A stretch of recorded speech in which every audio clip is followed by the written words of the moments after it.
Hi everyone, welcome to DSTV class 17663. This is module number 1. We will continue our module number 1. In the previous class, we started with the module number 1, Introduction to Design Methodology, and also we started with the digital systems and embedded systems. Few introduction insight we saw, and in this class we will start with another topic, real world circuits. This is lecture number 1b, and today's topic is real world circuits. Okay, let's see what is the meaning of this real world circuits. Okay, in order to analyze and design the circuits. Okay, while designing a circuit, while designing a system, the designer means we the designer should be aware of few things to be in mind. Okay, to be known. Okay, before jumping into starting the design, we should know few important things. Okay, in order to analyze and design circuits, we need to make a number of assumptions that underlie the digital abstraction. We need to consider the circuit to behave in an ideal manner, which allows us to think in terms of logic ones and logic zeros. Okay, without concerning about the electrical behavior of the circuit and physical implementation. Okay, we saw that in the last class that how to build a complex circuit. Okay, how to build a complex circuits on a single ICP. The answer was by using key abstraction. Means use only the essential thing needs to be um, useful while describing a circuit in a hardware description language that we use in terms of the combinations of inputs, logic ones and logic zeros. So that is what we in this slide is saying. I repeat again. In order to analyze and design the circuits, we need to make a number of assumptions that underlie the digital abstraction. Okay, we need to consider the circuit which works in an ideal manner. Ideal means we are just describing the circuit in a description language. We are not implementing in a as a real circuit, but we are just writing the programming part. We are simulating it and we are checking the outputs. Yes, so we are basically dealing with the ideal circuit. Okay, we are dealing with only logic zeros and logic ones combinations. We are not physically means we are not implementing the circuit in real. Real world circuits are made of transistors and wires, forming part of a physical device or package. The electrical properties of the circuit elements, along with the physical properties of the device or with the package, will impose a number of constraints on circuit design. We saw in the physical design, we saw in the digital design flow that the first step is collecting the information is requirements and constraints. What types of input device, what type of output device, what will be the on what on which voltage should the device should work, how much power should it consume. Okay, like this we listed out requirements and constraints. Same way that whatever the real world circuits which you are describing in the description language, when it comes to a physical design stage, there we are placing the blocks and we are establishing connections. Those blocks are nothing but transistors. Okay, so, we need to be aware of the requirements and constraints. In this section we will be knowing the few important things, okay, which are not called as properties and constraints. Okay, we will describe the physical structure of the circuit elements and we'll examine some of the most important properties and constraints to be aware as a designer while designing any circuit.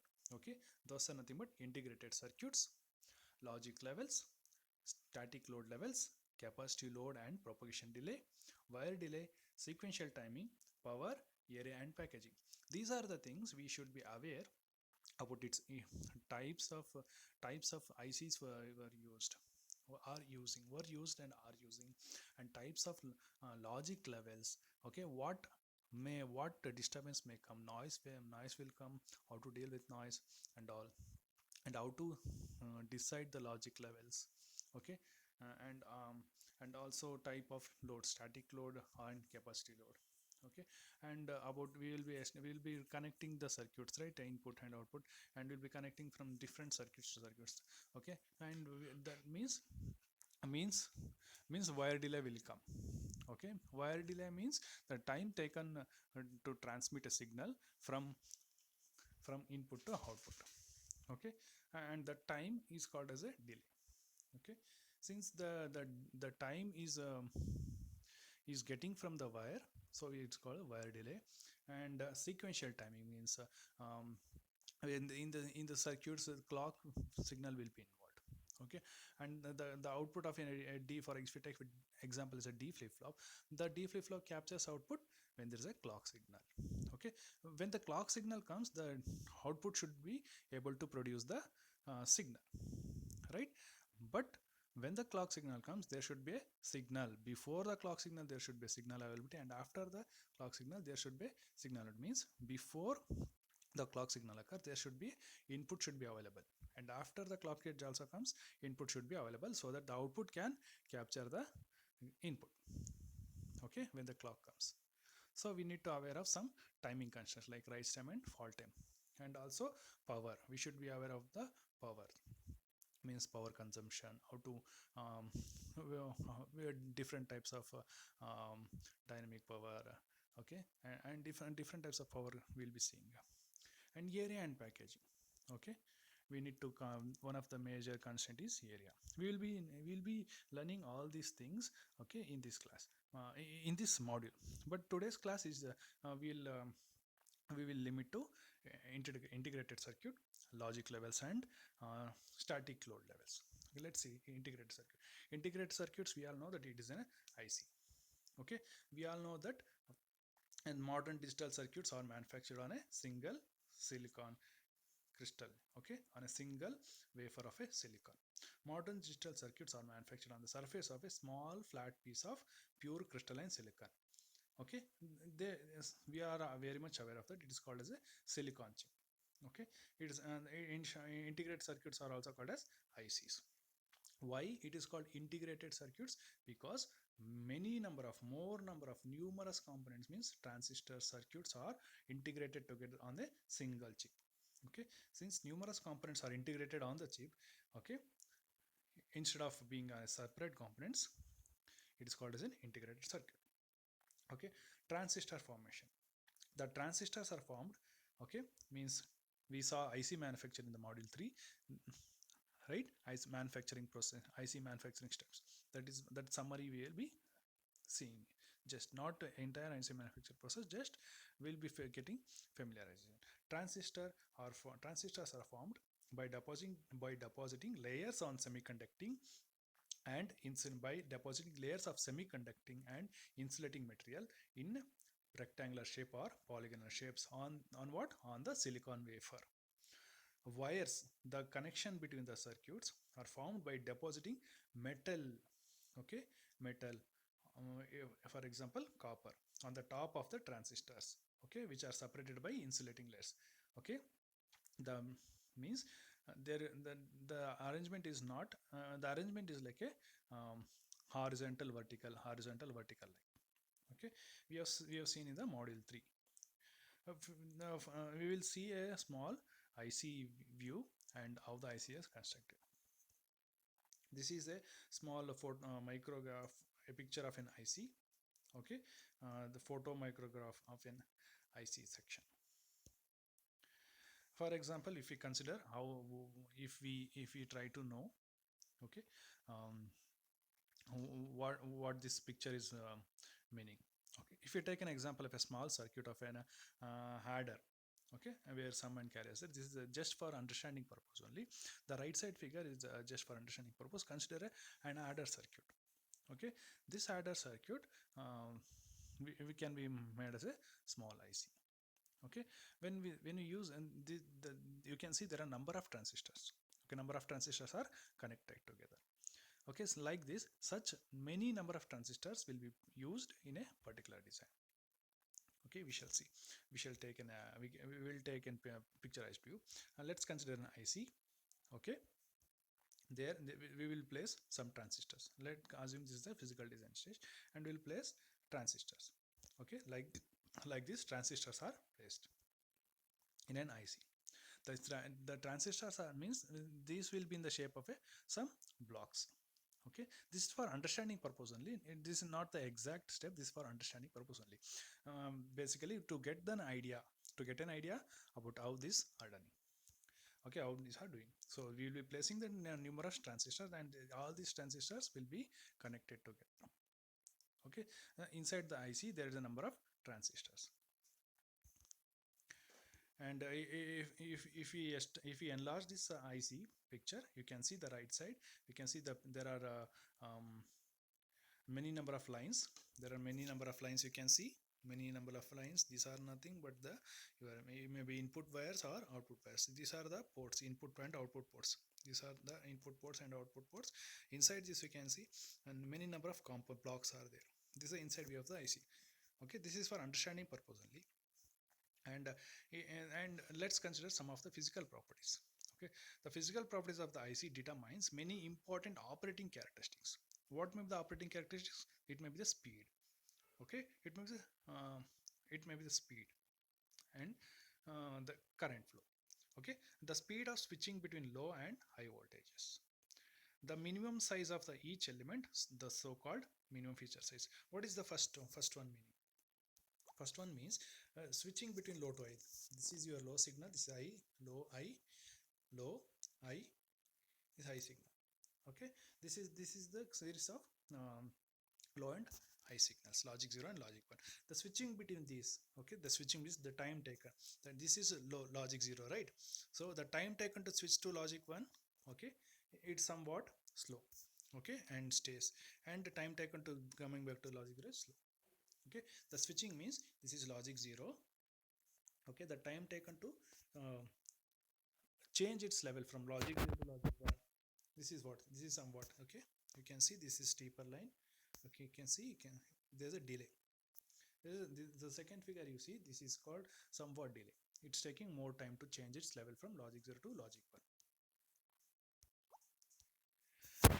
Okay, nowadays the chip size, earlier the chip size were in a micrometer. Okay, 10 to the power minus 6, it's in micrometer, and later in 1980s the chip size were about 10 micrometer. Sorry, 1 micrometer. Okay, earlier the chip size were in 1970s and 1980s the chips earlier IC size were 1 micrometer, and nowadays the chips are in the size of the chip in nanometer. Okay, in a textbook it's saying 90 nanometer and 65 nanometer, but at present it is about 7 nanometer technology in the industry. Whatever the IC you are using in a laptop, in a desktop, okay, it will be in a nanometer range. Okay, it means it incorporates many complex functions in it. Okay, the feature size helps to determine the number of transistors that can fit on an IC and the overall circuit complexity. What is meant by feature size? The feature size is nothing but, okay, the size of the transistor. Okay, as we make the size of the transistor, as we make the length of the transistor less, okay, we can make the transistor size less. So when the transistor size is less, within the given area we can place more number of transistors on a single IC area, so that we can include many number of functions in within a single IC. Okay, okay, that is what about the size. The earlier size was in a micrometer, now the size is in nanometer. Okay, nano is 10 power minus 9. Okay, the famous personality Gordon Moore, okay, he gave one law. It is famously known as Moore's law. Okay, Gordon Moore is one of the expert in digital electronics industry. Okay, he observed the, the number of transistors which are placing on an IC, and he gave one statement. That statement has become a law. Okay, Gordon Moore, one of the pioneers in the digital electronics industry, noted that increasing count of the transistors on an IC, and in 1965 he published an article. That article is famously known as Moore's law. Moore's law states that the number of transistors that can be put on an IC for minimum component cost doubles every 18 months. Okay, Moore's law states that the number of transistor count on a single IC doubles every 18 months. Okay, this is Moore's law. Please note this. It may be asked for 1 marks in a exam. Okay, nowadays the count of the transistor on a single IC are billion. Okay, there are billions of transistors on a single integrated circuit chip. One of the first families of the IC is TTL, transistor logic. This we have seen in third module, that the history of the IC families. Okay, the earlier ICs were constructed using transistor logic. It's called as famously known as TTL family. The TTL transistors were constructed using a bipolar junction transistors. Okay, for more information, please observe the module 3 lectures. Okay, bipolar junction transistors. Using bipolar junction transistors, we are constructing logic gates, and this also saw some drawbacks, so we switch it to another technology. We'll see what technology. Okay, the electrical properties of these TTL devices led to widely adopted design standards that still influence current logic design practice. Okay, but TTL TTL have faced some drawbacks. Okay, the drawbacks were overcome by another technology called complementary metal oxide semiconductor CMOS circuits. Okay, the drawbacks which were faced by TTL were overcome by the CMOS circuits. Okay, nowadays the ICs are manufactured based using a CMOS circuits. The CMOS are based on the field effect transistor FETs. CMOS transistors were evolved from the field effect transistors. Okay, the complementary means the complementary means the CMOS circuits involves both the PMOS and NMOS circuits within it. Okay, the combination of PMOS and NMOS are will be present in the CMOS circuit. Okay, we shall see means we shall see the CMOS circuit consisting of N channel and P channel. Okay, which I will take an example of a CMOS inverter. You can see this is the CMOS inverter. Okay, this is the PMOS and NMOS. You can see FET structure is there for both, and there is a bubble in the upper transistor, which is called PMOS transistor, and which is there is no bubble, is called NMOS transistor. This is a 4-terminal device. Okay, the terminals are gate, drain, source, and bulk. Okay, this is an example of a CMOS inverter. Okay, there is the combination of PMOS and NMOS gave the involved in a single CMOS circuit, they gave the name complementary circuit. Okay, when we apply, you can see there is input and output. Okay, when we apply 1 to this, means logic high to this transistor. Okay, before that the PMOS transistor and NMOS transistors needs to be turned on. Okay, the PMOS transistors and the CMOS transistor, basically the CMOS transistors turned on will get turns on while meeting a threshold voltage. Okay, the threshold voltage for NMOS transistors and PMOS transistors are given by the manufacturers. Okay, basically to turn on the NMOS transistors, some positive voltage required, and to turn on the PMOS transistors, some negative voltage is required. Okay, when we give logic high to the input, 1 to the input,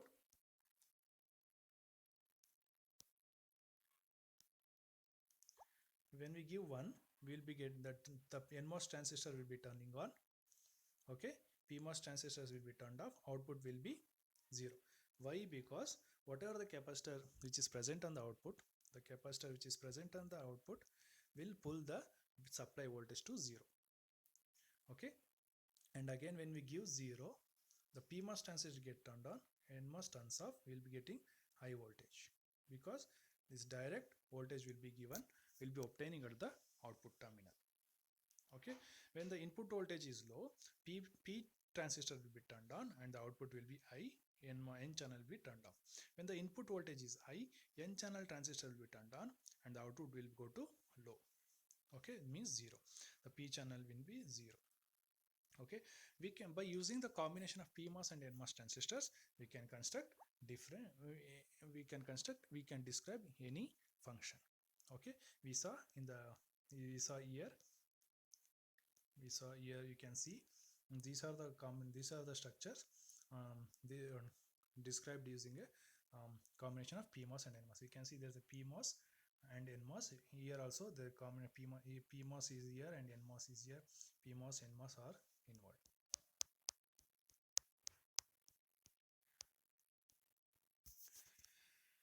Okay, that is about integrated circuits. In that integrated circuit, we saw that types of ICs were used, TTL based ICs and complement CMOS based ICs, and we took an example of a CMOS inverter and how the CMOS inverter works also.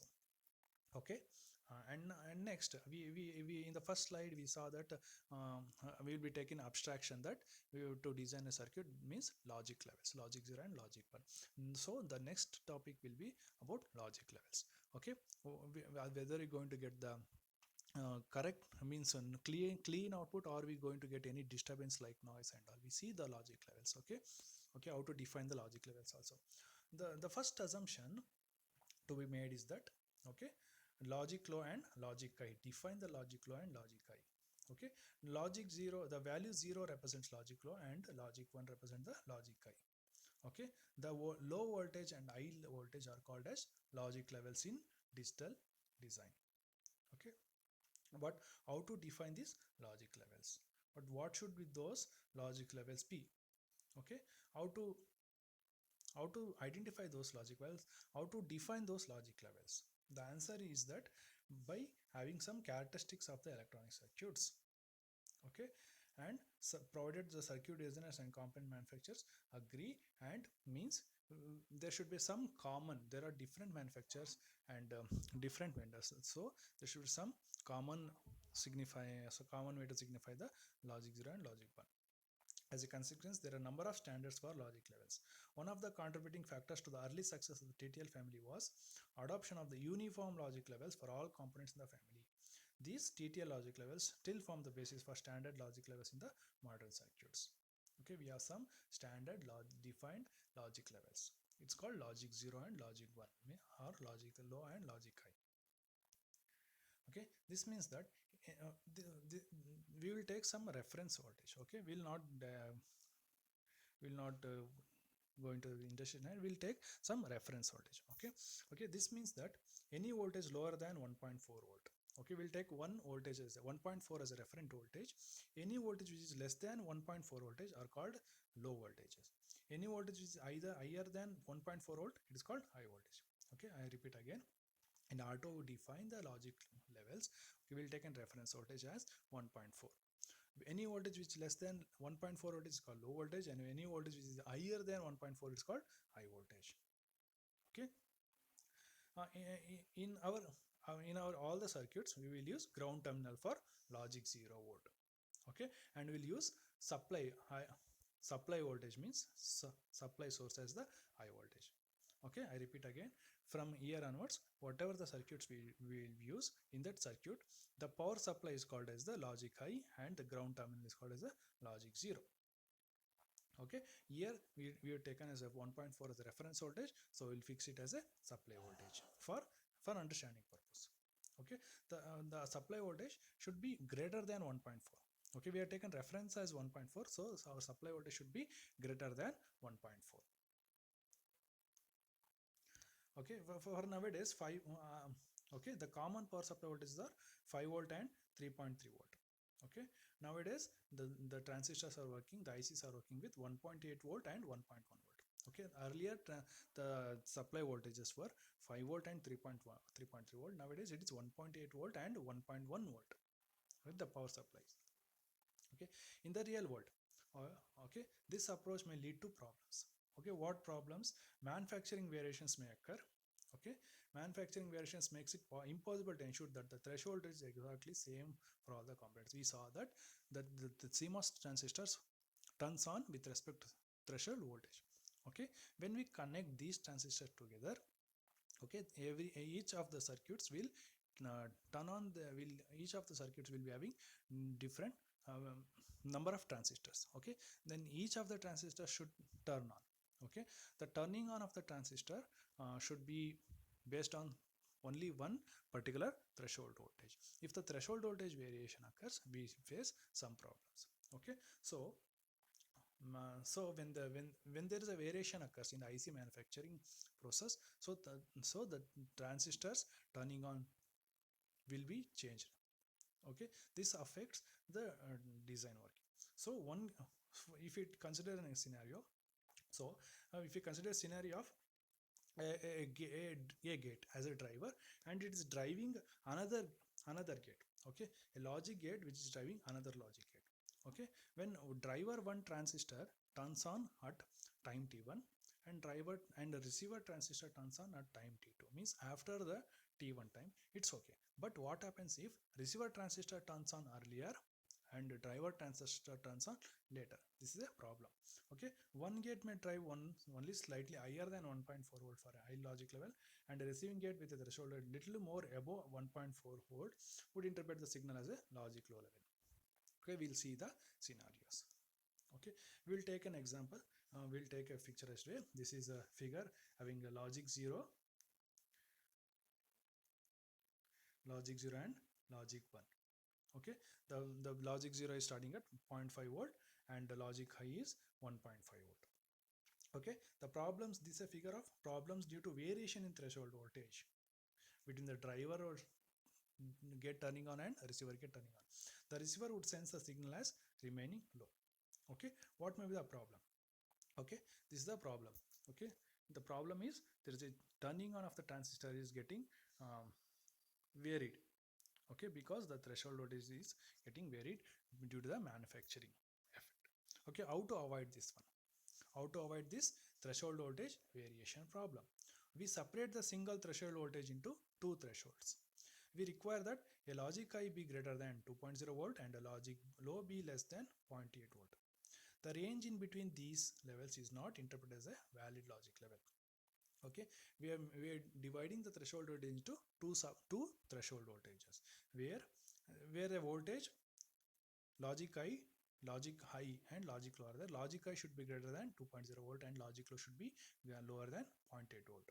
Okay, the range between these two levels means 2.0 and 0.8, okay, is considered as invalid logic.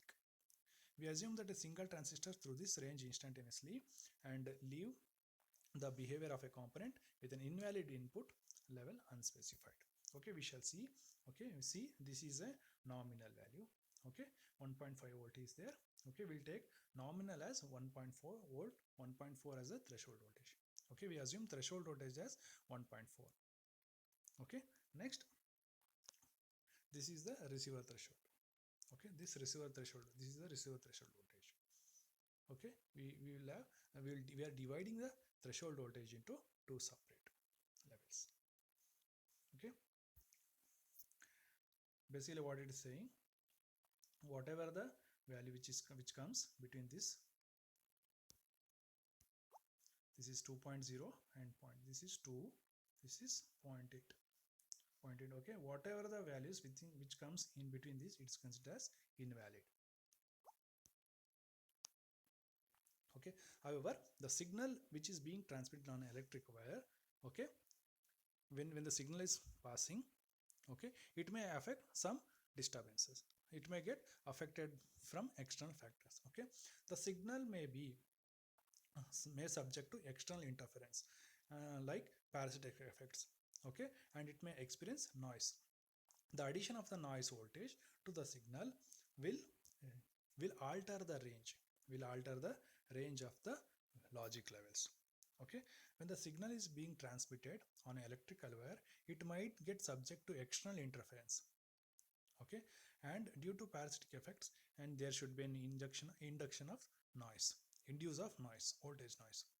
This voltage noise will be added to the signal, so the signal voltage range will be changed. Okay, the addition of the noise voltage could cause the signal voltage to enter the illegal range. Okay, and we may get different output, means we may get wrong output or we may get wrong logic levels. Okay, the problem is illustrated in the figure. Okay, this figure is illustrating problems due to noise on wires. Okay, you can see the logic level signal is there, and the low threshold, we saw that low threshold, this is the signal, original signal. This is the original signal, there is no noise signal, and here you can see this is our 0.8 volt and this is our 2.0. You can see this is a logic level, low threshold voltage, and logic high threshold voltage. Logic low and logic high threshold voltage is there, and this the drive-on signal is there. Okay, you can see the drive-on signal, the original signal, the original signal, and the logic low is there. And when the noise is getting added, you can see these okay, these are the noises, means you can see spikes are there. See the range of this noise, some getting less, some are low and some are high, means the range you can see the voltage which was supposed to 2 and between 2 and less than 2 2.5, now because of noise it's reaching to 2.5. You can see some extra voltage are added and the range is getting altered. We may get wrong output.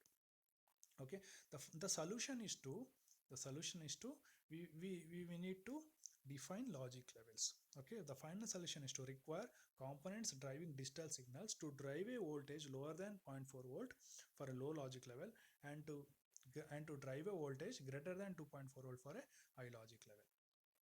Okay, we need to define some logic levels, means high voltage levels and low voltage levels for input and output voltages. Okay, the final solution is to we need to define some input voltage levels and output voltage levels. Okay, that is called noise margin. Okay, within that noise margin any signal come, we need to, okay, that is called noise margin. Okay, the solution is we need to define some input voltage levels and output voltage levels. We shall construct the input voltage level and output voltage level, and we shall define which is valid level signal and which is invalid signal. The figure 114 is showing logic level thresholds with noise margin. We shall construct this signal. Okay, consider the signal with the noise. Okay, the driving signal is there with the noise is there. Okay, then we need to define what we are supposed to define: input voltage levels and output voltage levels, nothing but noise margin. Okay, we'll define and low volt output voltage, VOL. O stands for output and I stands for input, V stands for voltage, L for low, I for H. We will define the output voltage levels and input voltage levels. Okay, first we are defined output low voltage, now we are defining input low voltage. Next we'll define, okay, input high voltage and output high voltage. You can see 4 lines we saw. We will construct again one more. We'll define output low voltage and input low voltage, and we will define input high voltage and output high voltage. Okay, the range between input low voltage and output low voltage is called low noise margin, and the range between the output high voltage and input high voltage is called high noise margin. Whatever the values, okay, whatever the values which occur between low noise margin and high noise margin, it's called valid.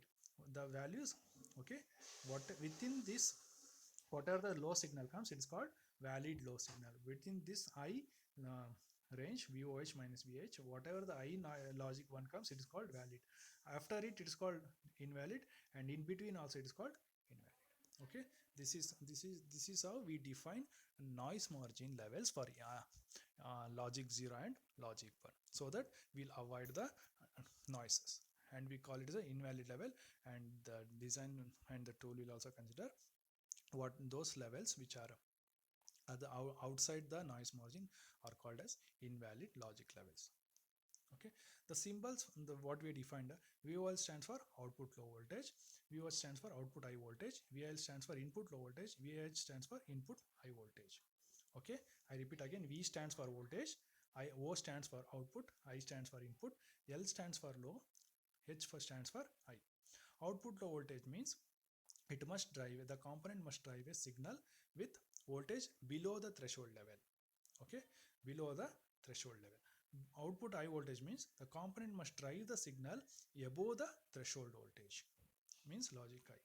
Input low voltage means the receiving component, okay, the receiving component which receives the signal should be less than the threshold voltage, below the threshold voltage. Okay, input high voltage means the receiving component, okay, which is we should interpret the values which are above the threshold voltage or as logic high. I repeat again: output low voltage, it's a driving circuit, means output means the driving circuit. Okay, we'll see.